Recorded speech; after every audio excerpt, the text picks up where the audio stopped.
আচ্ছা বন্ধুরা, কোনোদিন কি রসুনি পালং রান্না করেছেন? যদি না রান্না করে থাকেন, চলুন দেখে নেন আমি আজ কিভাবে বানিয়েছিলাম রসুনি পালং। অবশ্যই খেতে হয় দুর্দান্ত স্বাদের। হ্যালো বন্ধুরা, welcome back to my YouTube channel. আজ আমি আপনাদের একটা ভিন্ন স্বাদের পালং শাকের রেসিপি করে দেখাবো।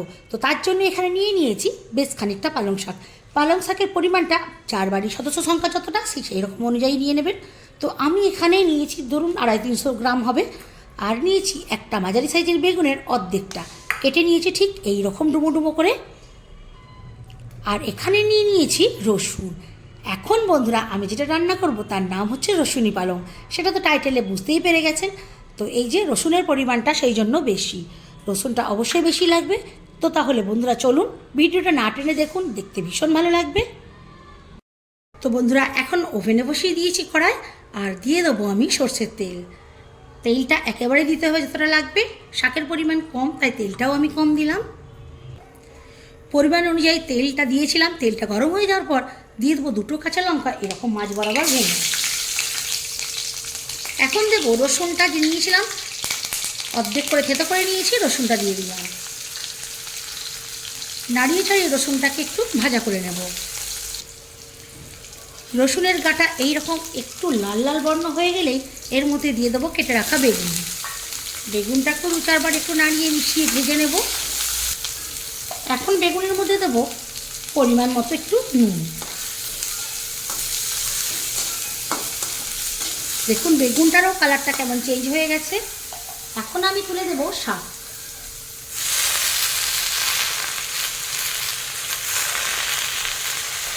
শাকটা তুলে দেওয়ার পর ফ্লেমটাকে আমি লোতে করে দেবো। আর এই রান্নাটা বন্ধুরা পুরোপুরি খোলা অবস্থায় রান্না করে নেব। মিনিট 5 পর এবার একবার নাড়িয়ে দেবো। ফ্লেমটা কিন্তু লোতেই থাকবে। দেখুন কতটা কমে গেছে, আর পালং শাক জল ছাড়তে শুরু করে দিয়েছে।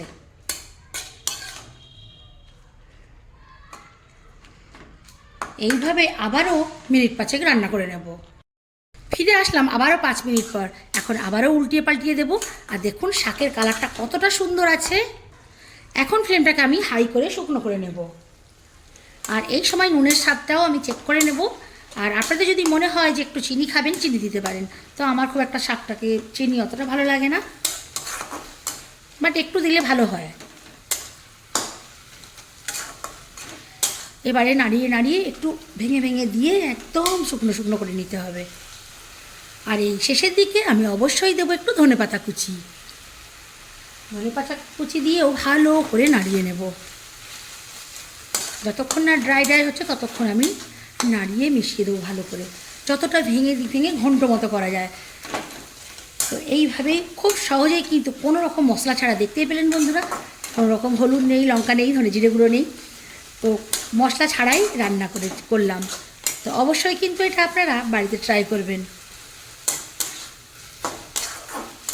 আর একটু সময় নিয়ে শুকিয়ে নিতে হবে। অলমোস্ট শুকনো হয়ে এসেছে। বন্ধুরা, শাক এরকম খোলা রেখে করবেন, দেখবেন কালারটা অটুট থাকবে, দেখতে খুব সুন্দর লাগছে না? তো হয়ে গেল আমার এই রসুনি পালং।